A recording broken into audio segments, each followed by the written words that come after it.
Hello there. I'm back again doing a non-election related video. Haven't done one of those in a while.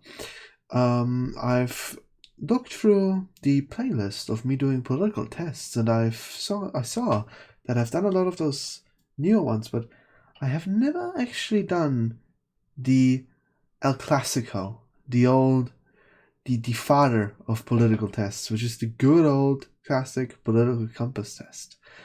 And I thought, right now, it's still, I think, 1 or 2 weeks until the next election is. And about probably 1 week until I do my first preview videos, since I used to do them for those Italian local elections. So I guess I'll start doing these again every few days to just stretch the time, to keep an active viewer base, maybe. That's just wishful thinking. I know that I will never probably have an active viewer base, except 3 people. Out of which, well, 4 people, out of which 3 are the same person. Thomas. Anyways, let's just start right with it, and let's start with the first question. If economic globalization is inevitable, it should primarily serve humanity rather than the interests of transnational corporations. True, yes, of course, I agree. Generally, people should always be the ones benefiting from whatever happens, not corporations. Unless it is corporations benefit and people benefit. There's very much this sentiment that when corporations or when rich people benefit, it's automatically bad, always. But in this case, yeah, obviously. I'd always support my country, whether it was right or wrong. I'd always support my country. Yes. I wouldn't always support my country's leaders or politicians, but I'd always support my country as a nation. No one chooses his or her country of birth, so it's foolish to be proud of it. No, absolutely. It's not foolish to be proud of your country at all. It makes it even more special that you can choose it. That you can. Also, you can choose. You can't choose your country of birth, but you can choose your country in what you want to live in and be proud of.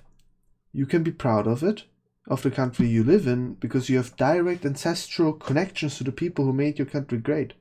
You personally bring a contribution to your country's greatness. And you just generally can be proud of your country because your country should be, at least, like almost an extension of your family. In the ideal sense, for my personal opinion. And you can be proud of the accomplishments of your family because you are a part of it. You are a part of something great. Our race has many superior qualities compared with other races. Not really. A race, like I personally have no idea. I don't know. I've seen a lot of shit spewed at me from far-rightists who try to tell me that white people are superior. Then I've seen people say that black people are superior, Asian people are superior, everyone's superior against everyone. And then also the people who say everyone's completely equal. There are obviously some differences between the races that are undeniable in look and even bone structure, but generally no real superior qualities within my race and how much melanin I have in my skin, or what exact shape my skull is. Really no massive difference there. So, disagree. The enemy of my enemy is my friend.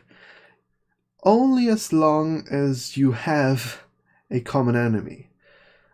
As soon as that common enemy is defeated, then that friendship will most of the times fall apart into a new enemy being created. So, generally, during the conflict, yes, but afterwards, not really. Military action that defies international law is sometimes justified. Generally, not really. See, only real military action that would defy international law are things that wouldn't really be easily justified. Because really the only military actions that I see as justified is if another country is attacking you, or that's it basically. That's basically it. Either if another country is attacking you, or some civil war in your country is breaking out. Those are the military actions. And everything else, I mean, I think some types of usage of some kind of weapons, like chemical weapons and nuclear weapons, are forbade by international law. And I guess you need to weigh the costs of it. Use one nuclear bomb, for example, to get the enemy to surrender immediately, killing like 20,000-30,000 people, poisoning another few 100,000. But if you wouldn't have done that, the war would have dragged out so that 1 million people would have died. So it can be justified, but in general not. There's now a worrying fusion of information and entertainment.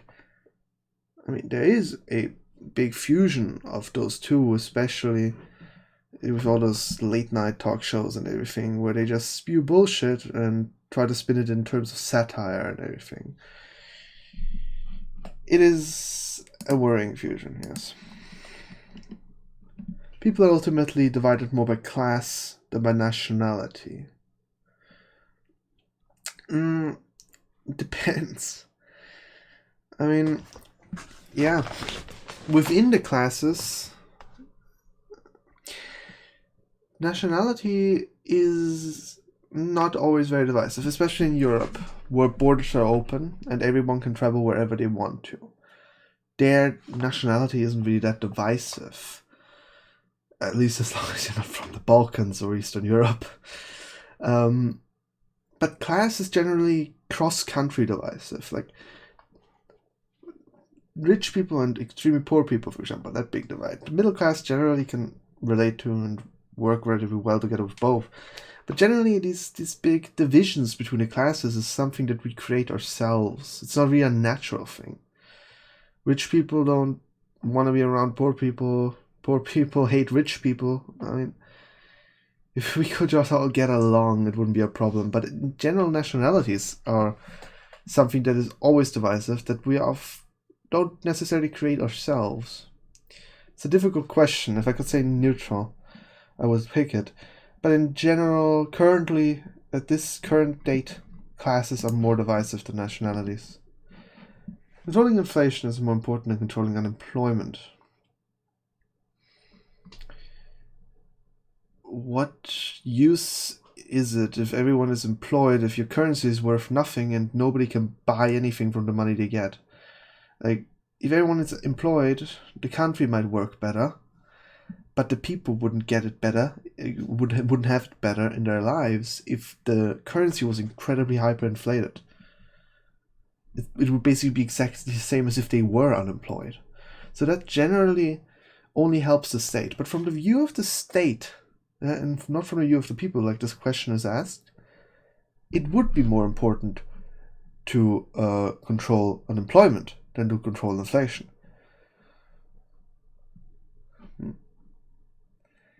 But I generally think that controlling inflation is much more important than controlling unemployment. Because corporations cannot be trusted to voluntarily protect the environment, they require regulations. Now that is a very simple question to answer. Of course, yes. Like, very often I see the argument of, companies get regulated through people buying the products or not, and if a company violates environmental things and everything, then people won't buy their products anymore. Technically yes, but really not. I mean, we wouldn't have all these problems of massive environmental violations, especially in places like India and China going on, if people weren't buying their stuff anymore, which they definitely are. I mean, I'm not much better. I do it as well. Like, that whole vote with your wallet thing works partially, but as long as you can't force everyone to do it, many people won't. There will always be enough people that will just buy whatever because it's cheap, that it doesn't matter that 80% of people boycott something. If 20% of people still buy it, it's still enough of a market for a company to get into to get more than enough money back. There is, like, you need state regulation on certain things, especially environment. From each according to his ability to each according to his need is a fundamentally good idea. It is a fundamentally good idea. Now, in its execution and surrounded by the rest of the principles of communism, it never really intended to work, but just as an idea, that everyone should be treated according to their ability, according to their need. Everyone should be able to do what he is able to do. Everyone should be able to get whatever he needs. It's a great idea. It's a great principle. Yeah, just doesn't really work. It's a sad reflection on a society that something as basic as drinking water is now a bottled branded consumer product. No, it's not really very sad, because we, at least I'm talking out of the Austrian perspective, we have extremely clean, very good, beautiful drinking water that we get out of our taps. And also bottled and branded. And the bottled and branded is very good, especially for regions where the drinking water isn't that great. Because that's at least good water, or better water than you would get. So it's not sad at all. It's actually a pretty good thing. It's good to see that we have come to the point where we can get good water to regions where they don't have good water. Land shouldn't be a commodity to be bought and sold. No, it should. People should still be allowed to own land as much as they want to. It is regrettable that many personal fortunes are made by people who simply manipulate money and contribute nothing to their society. That is rather regrettable indeed. Protectionism is sometimes necessary in trade, absolutely. You need to protect your own interests, otherwise you're going to get screwed over. It's especially important for smaller nations. The US right now is doing it on a very big scale, where I don't really understand it, because the US can kind of afford to be on the losing end of a bunch of deals, but for smaller nations, especially how the EU operates with extremely protectionist principles, makes sense, because there's a bunch of small nations that need to protect their interests to continue to function. So protectionism is definitely necessary in trade sometimes. The only social responsibility of a company should be to deliver profit to its shareholders. No, absolutely not. It should be to deliver a good product to its customers.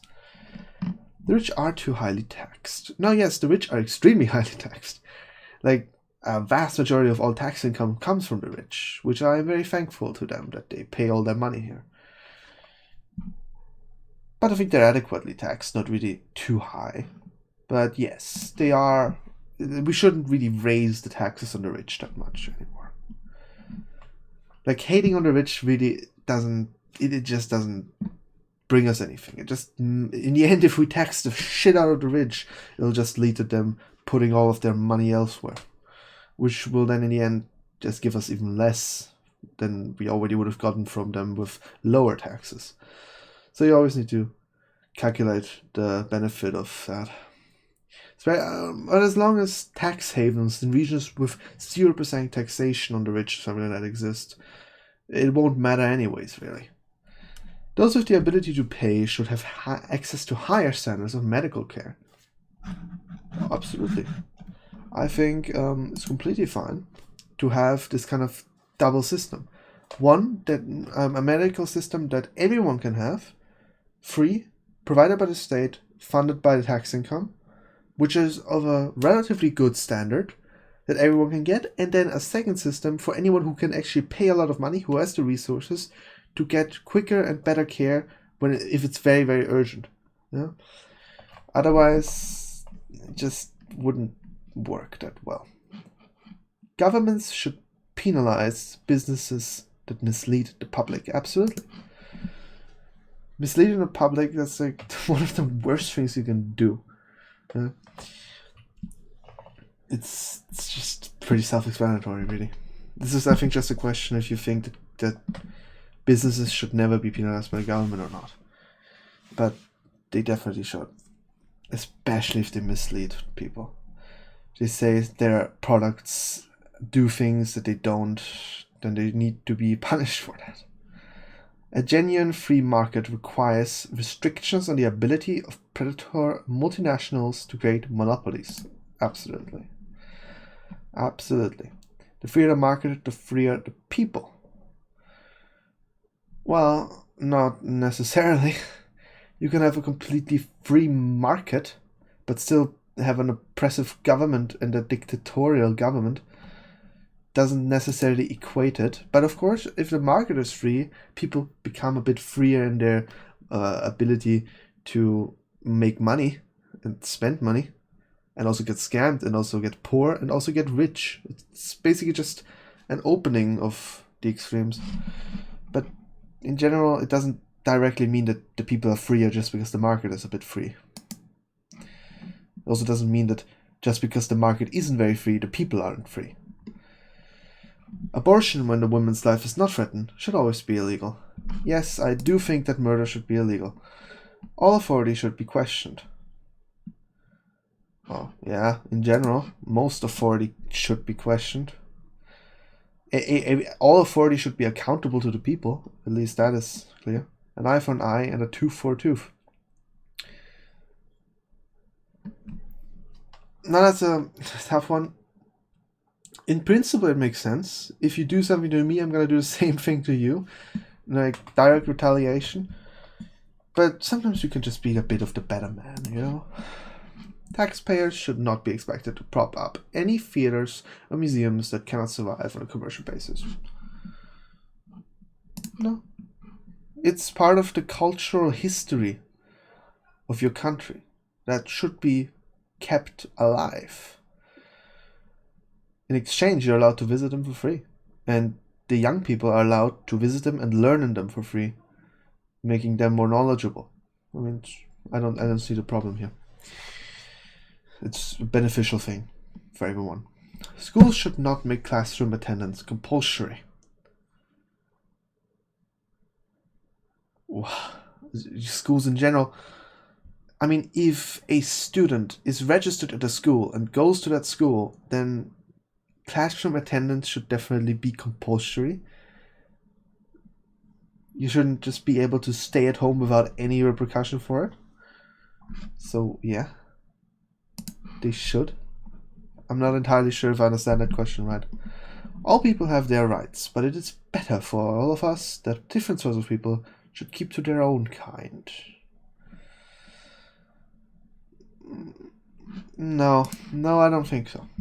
I think all people should come together and integrate together into the society that they live in. Now, different kinds of people should keep to their own kind, divided into their own nations. But if you have like a city, you shouldn't have people split up the entire city into neighborhoods with majority. I don't know, in Vienna we have regions that are almost majority Turkish, majority Croatian or generally Yugoslavian, and then neighborhoods that are mass majority Austrian. That's very destructive for a city and for a community. I think that's not a good thing at all. Good parents sometimes have to spank their children. No, they really don't. Just know, violence towards your children as a means to educate them to learn something will never work in the end. It'll really just make them want to do those things even more. You should just let your children do these things and learn themselves what is good and what is bad, whilst guiding them through the world, not forcing them into your direct worldview. It's natural for children to keep some secrets from their parents, absolutely. It is, completely. Possessing marijuana for personal use should not be a criminal offense. Of course it shouldn't be. I always thought, generally with all kinds of drugs, consuming them shouldn't be a criminal offense. Production of them, illegal selling of them, that should be a criminal offense. But not owning them and using them just for yourself. You're not harming anyone except yourself with that. Like, generally, crime where there is no victim but you yourself shouldn't be a crime. The prime function of schooling should be to equip the future generations to find jobs. It shouldn't be the only function. It should, of course, be one of the main functions. It should definitely teach children, generally just the new generation, how to get jobs and how to survive in the world after school. Yeah. But it shouldn't be the only thing that it teaches young people. School should definitely also teach about everything else that's important, not just how to find jobs.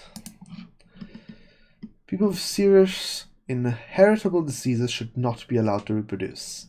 It's a tough question.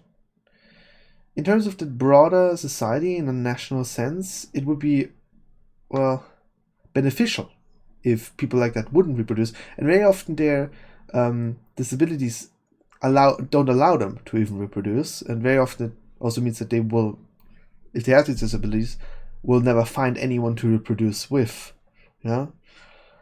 But really, these disabilities appear in people who are completely fine. They look completely fine, and they are completely fine. They just have some kind of genes in them which combine in the right way with the genes of their partner to create somebody who now has a disability.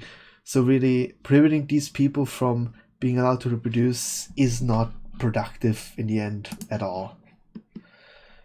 The most important thing for children to learn is to accept discipline. Well, not really. The important it's one of the things that they should learn to kind of not even that. You don't need to learn to accept the powers that be. You should learn to question the powers that be and to understand them. And then to accept, if you want to accept their existence, then you are allowed to accept that. But more important things for children to learn is definitely just how to survive in the cruel world. So no. There are no savage and civilized people, there are only different cultures. That's just wrong. There are very much savage and civilized people. Yeah. Those who are able to work and refuse the opportunity should not expect society's support. Yeah, of course. If you are able to work, but you don't even try to apply for any jobs or get into any position where you are now in a position of work, then you can't expect the government to give you any welfare. If you can show that you have been trying to get a job, but you don't get it, and you've been getting help and trying to, make your fucking resumes better and whatever, and you just don't get a job, and you have a lot of people to support, you have a family or whatever, then definitely you should be getting society's support. But if you are one of the people who just want to live off the system, that should just be made impossible. When you are troubled, it's better not to think about it, but to get busy with more cheerful things. No, it's not. The best thing to do is just deal with the things that you're troubled with. Talk to somebody about them, or if it's something that you have to do but you're slacking off, just do it. Definitely not keeping busy with more cheerful things. You can get over the thing that troubles you, and then afterwards reward yourself with a cheerful thing, but not like this. First-generation immigrants can never be fully integrated within their new country. It's not impossible, it's just very unlikely. So I gotta go with agree here. In 90% of the cases, first-generation immigrants don't fully integrate. In the rare case, they do. But even then, you can never really fully integrate somebody who has lived the first 20 years of their life in a different country. Learn a different language, learn different customs, learn different cultures. You can't fully integrate a person like that. Now, if it's a first-generation immigrant who came here when they were 2 years old and have never seen and lived in anything else, then they will most likely, as long as their parents don't teach them how basically keep their household just like it was back home, they usually would integrate relatively well. What's good for the most successful corporations is always ultimately good for all of us. Absolutely not. What's good for the most successful corporations is spending the most little amount of money as possible and getting the most amount of money as possible. So something that would be really good for the most successful corporations is for them to be able to scam everyone out of most of their money, dump all of their waste in the fucking oceans and into rivers, and spend absolutely no money on anything. Stealing everything that they sell from people and then selling those things back to the same people. That would be really good for a corporation, because they would spend absolutely no money and would gain a bunch of money. That's not good for all of us, is it? No broadcasting institution, however independent its content, should receive public funding. Disagree. Having a national news station that is independent, supported by funds from the government, is definitely always good. As long as you, of course, still allow normal news stations to exist. If you have situations where you, as a country, only have a singular news station that is run by the government, then that's, of course, a little bit of a different story.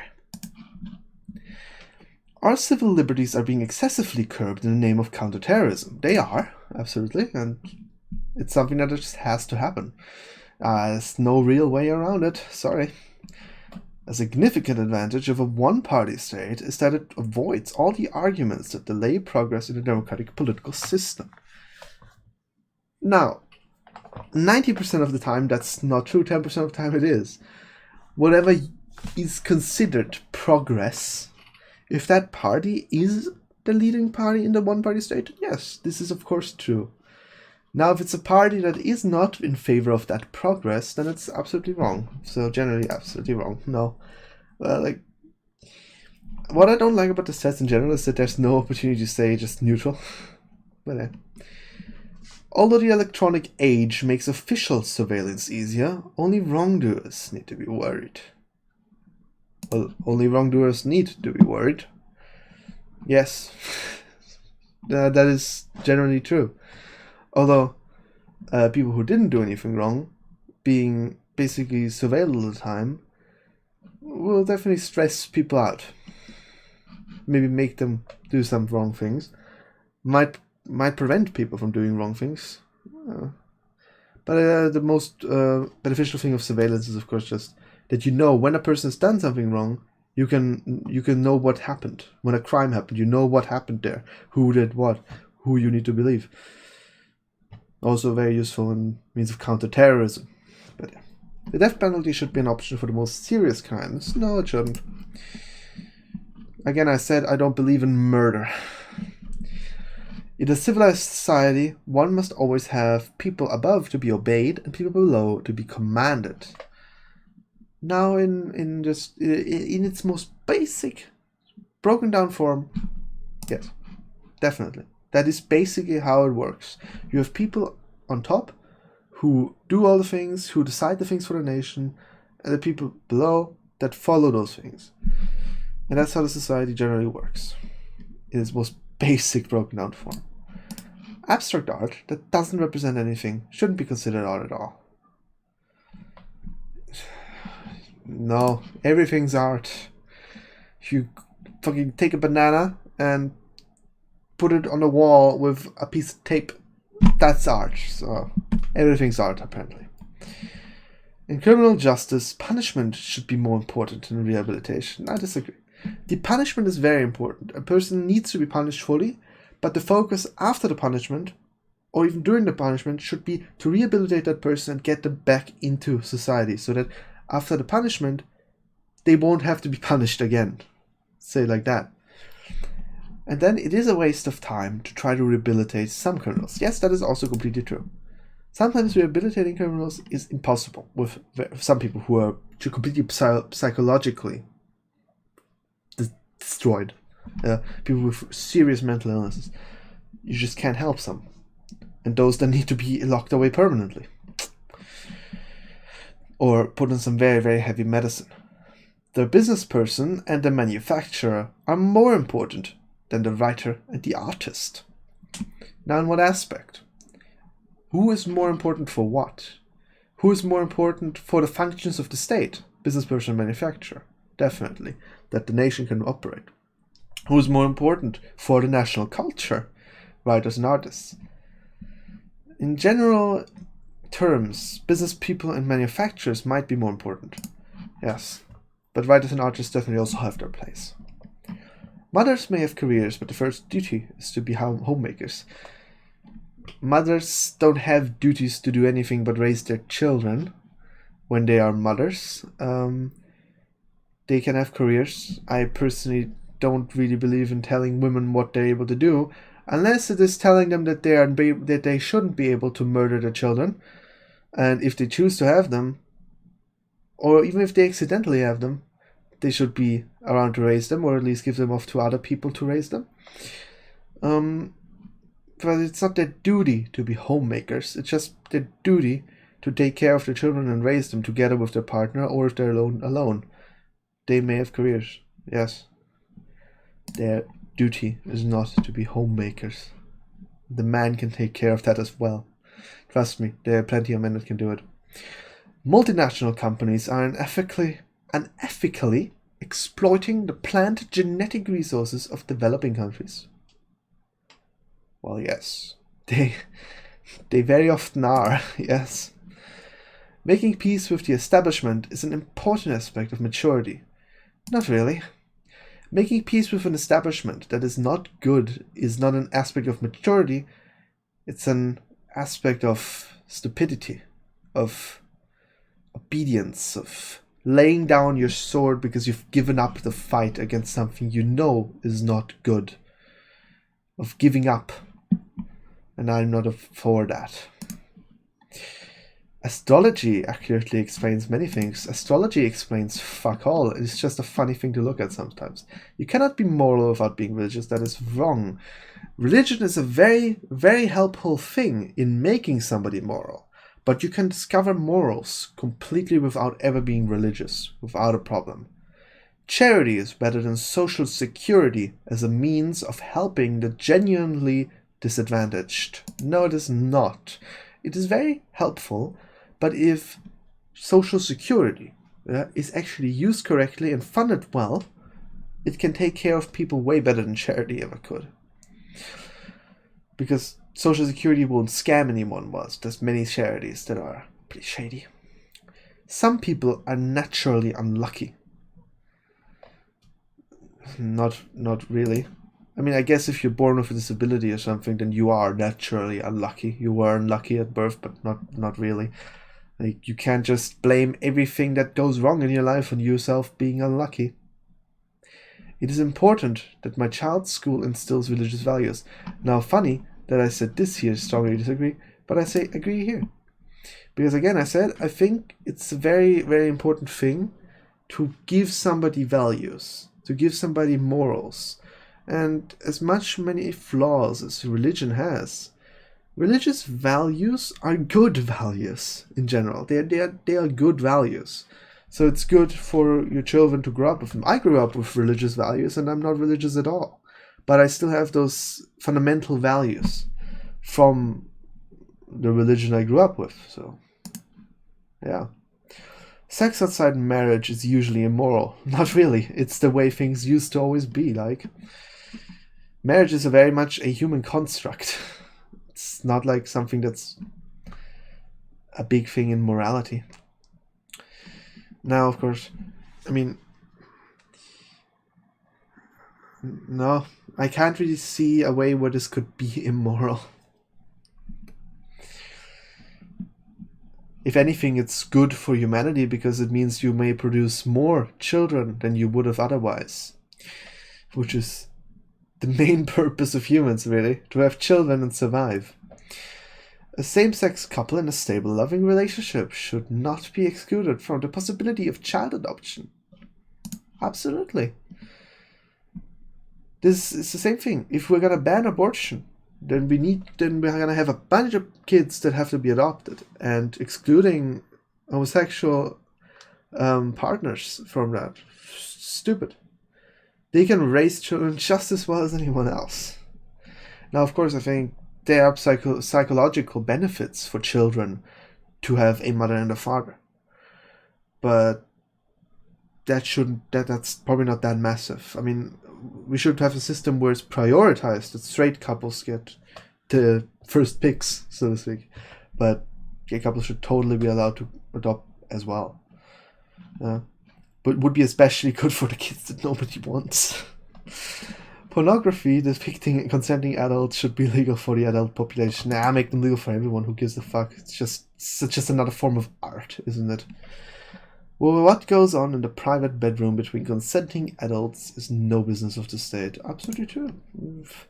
Do whatever the fuck you want. I personally couldn't care less. And the state shouldn't care less either.